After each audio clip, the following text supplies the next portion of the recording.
Baik, Assalamualaikum warahmatullahi wabarakatuh. Kami dari kelompok 5 akan mempresentasikan hasil kerja kelompok kami dengan judul Implementasi Wawasan Nusantara sebagai Satu Kesatuan Sosial Budaya. Pertama-tama saya akan memperkenalkan anggota dari kelompok 5, yaitu Renadita Kusuma, Alfioni Arwin, Insyira Fatihah, Andin Zahrani, dan Ayub Dwi Mustiputra. Adapun materi pertama akan dipaparkan oleh Saudari Alfioni Arwin. Kepadanya dipersilahkan.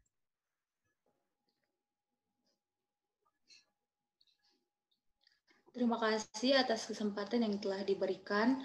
Pertama, saya akan menjelaskan tentang konsep wawasan Nusantara. Istilah wawasan Nusantara berasal dari 3 kata dalam bahasa Jawa. Yang pertama, wawas, yang kedua, nusa, dan yang ketiga, antara. Apabila diartikan satu persatu, wawas artinya pandangan, tinjauan, atau penglihatan. Kata nusa berarti pulau atau kesatuan kepulauan, sedangkan kata antara berarti di antara 2 benua dan 2 samudra. Dari arti ketiga kata tersebut dapat ditarik kesimpulan bahwa wawasan Nusantara adalah cara pandang terhadap kesatuan pulau yang berada di antara 2 benua dan 2 samudra. Ada pula pengertian lain dari wawasan Nusantara, yaitu cara pandang dan sikap bangsa Indonesia terhadap diri dan bentuk geografis berdasarkan Pancasila dan Undang-Undang Dasar 1945 dengan mengutamakan kesatuan wilayah dan menghargai kebinekaan untuk mencapai tujuan nasional. Dengan mempelajari wawasan Nusantara, maka akan tumbuh jiwa nasionalisme pada setiap warga Indonesia. Selanjutnya ada pula konsep wawasan Nusantara menurut 2 para ahli. Yang pertama, Profesor Wan Usman yang mengartikan bahwa wawasan Nusantara adalah cara pandang bangsa Indonesia mengenai diri dan tanah air sebagai negara kepulauan dalam segala aspek kehidupan yang beragam. Yang kedua, menurut Munajat Danusaputro, wawasan Nusantara adalah cara pandang bangsa Indonesia tentang diri dan lingkungannya dalam eksistensi yang saling terhubung, serta pemekaran di tengah lingkungan berdasarkan asas Nusantara. Selanjutnya ada pula dasar hukum wawasan Nusantara.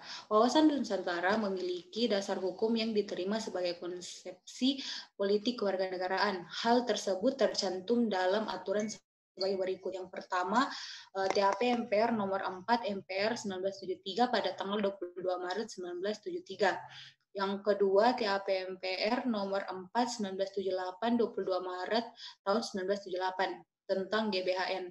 Yang ketiga, TAP MPR nomor 2 MPR 1983 12 Maret 1983. Baik, terima kasih kepada Saudari Alfiani Arwin yang telah memaparkan materi pertama. Adapun materi selanjutnya akan dipaparkan oleh Saudari Andin Zahrani. Kepadanya dipersilahkan. Ya, selanjutnya fungsi wawasan Nusantara. Fungsi wawasan Nusantara menjadi panduan, pedoman, serta acuan bagi bangsa Indonesia dalam kehidupan bernegara. Wilayah Nusantara yang terdiri dari gugusan dan berbagai pulau membentang di antara garis khatulistiwa yang merupakan negara kepulauan terbesar di dunia. Lebih dari 200 suku bangsa serta sumber alam dan budaya yang kaya menjadikan Indonesia sebagai negara besar yang tentunya harus dijaga oleh kita sebagai warga negara. Kemudian selanjutnya wawasan Nusantara sebagai satu kesatuan sosial budaya. Sebenarnya fungsi wawasan Nusantara telah terbagi dalam beberapa aspek. Salah satunya itu sebagai satu kesatuan sosial budaya.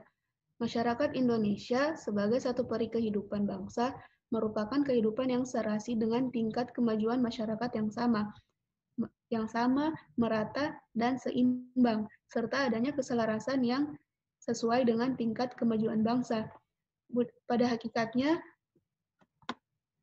budaya Indonesia adalah satu kesatuan, Corak ragam budaya yang ada harus menggambarkan kekayaan budaya bangsa. Hal ini tentu menjadi modal dan landasan pengembangan budaya yang secara keseluruhan dengan sikap tidak menolak nilai budaya lain yang tidak bertentangan dengan budaya bangsa. Selain itu, segala ancaman terhadap satu pulau atau satu daerah pada hakikatnya merupakan ancaman terhadap seluruh bangsa dan negara. Kemudian, setiap warga negara mempunyai hak dan kewajiban yang sama untuk membela negara dan bangsa. Dengan konsep wawasan Nusantara yang secara geografis ini, tentunya Kepulauan Indonesia merupakan satu kesatuan yang utuh dengan melihat kesatuan politik, ekonomi, sosial budaya, dan pertahanan dan keamanan.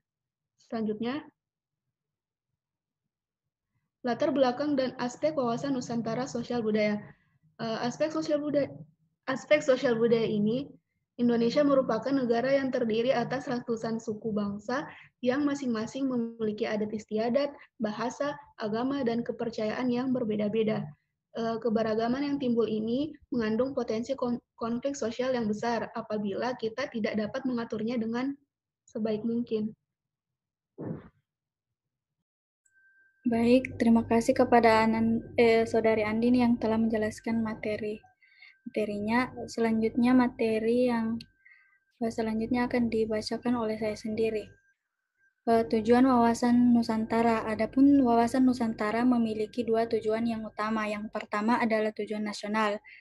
Sesuai dengan pembukaan Undang-Undang Dasar 1945, tujuan kemerdekaan Indonesia adalah untuk melindungi segenap bangsa Indonesia dan seluruh tumpah darah Indonesia, dan untuk mewujudkan kesejahteraan umum, mencerdaskan kehidupan bangsa, dan ikut melaksanakan ketertiban dunia yang berdasarkan kemerdekaan, perdamaian abadi, dan keadilan sosial.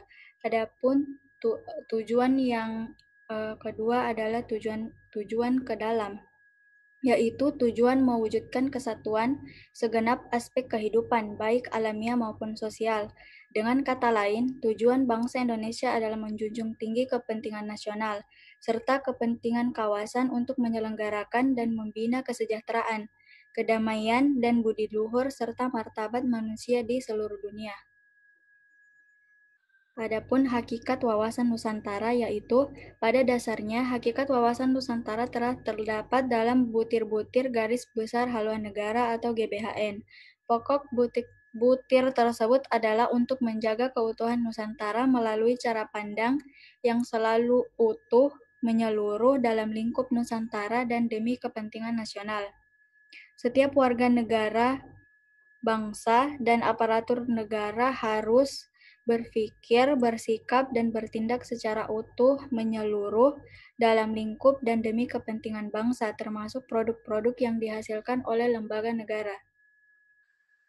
Adapun asas wawasan Nusantara adalah ketentuan atau kaidah dasar yang harus dipatuhi, ditaati, dipelihara, dan diciptakan demi tetap taat dan setianya komponen pembentuk bangsa Indonesia, yaitu suku, bangsa, atau golongan, terhadap kesepakatan bersama. Harus disadari, apabila asas wawasan Nusantara diabaikan, komponen pembentuk kesepakatan bersama akan melanggar kesepakatan bersama. Artinya, kesatuan dan persatuan bangsa dan negara Indonesia akan tercerai-berai. Baik, adapun materi selanjutnya akan dipaparkan oleh Saudari Rena. Waktu dan tempat dipersilahkan. Baik, terima kasih kepada Saudari Insi. Materi selanjutnya yaitu implementasi kehidupan bangsa dan negara. Implementasi wawasan Nusantara idealnya harus tercermin kepada pola pikir, sikap, dan tindakan yang senantiasa mengedepankan kepentingan bangsa dan negara daripada kepentingan pribadi atau kelompok tertentu. Atau dengan kata lain, wawasan Nusantara menjadi pola yang fundamental dalam berpikir, bersikap, dan juga bertindak dalam menghadapi berbagai masalah yang berkaitan dengan kehidupan sosial kemasyarakatan, berkebangsaan, dan bernegara. Selanjutnya,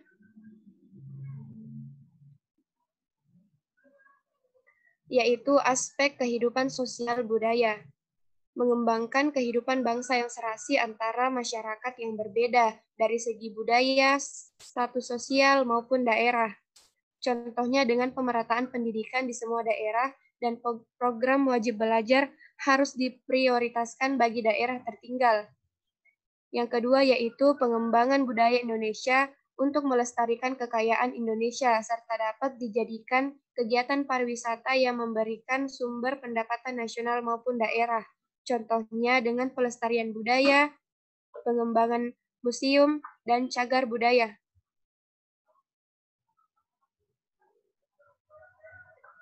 Selanjutnya, masalah dalam wawasan Nusantara dalam aspek sosial budaya.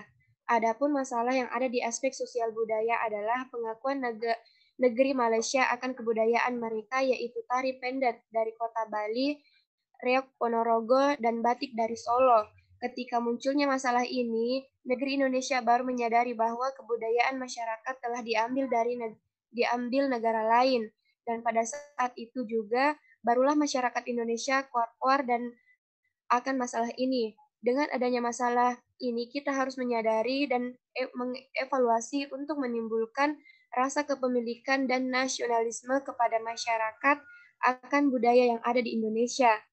Dengan dibenturkannya era globalisasi yang semakin ganas, masyarakat Indonesia harus tetap berpegang teguh pada kebudayaan di setiap daerah. Selanjutnya, adapun solusi dari permasalahan tersebut yaitu dengan adanya masalah seperti penjelasan di samping, Kementerian Budaya harus lebih peka terhadap keadaan yang terjadi di Indonesia, yaitu dengan mengadakan pendataan budaya di 34 provinsi.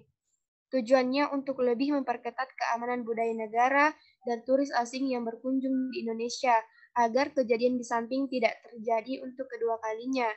Akan tetapi, tidak hanya Kementerian Budaya yang bertanggung jawab, tetapi selaku masyarakat Indonesia harus menimbulkan kepemilikan budaya di daerah masing-masing melalui adanya sosialisasi dan pengajaran kepada penerus bangsa.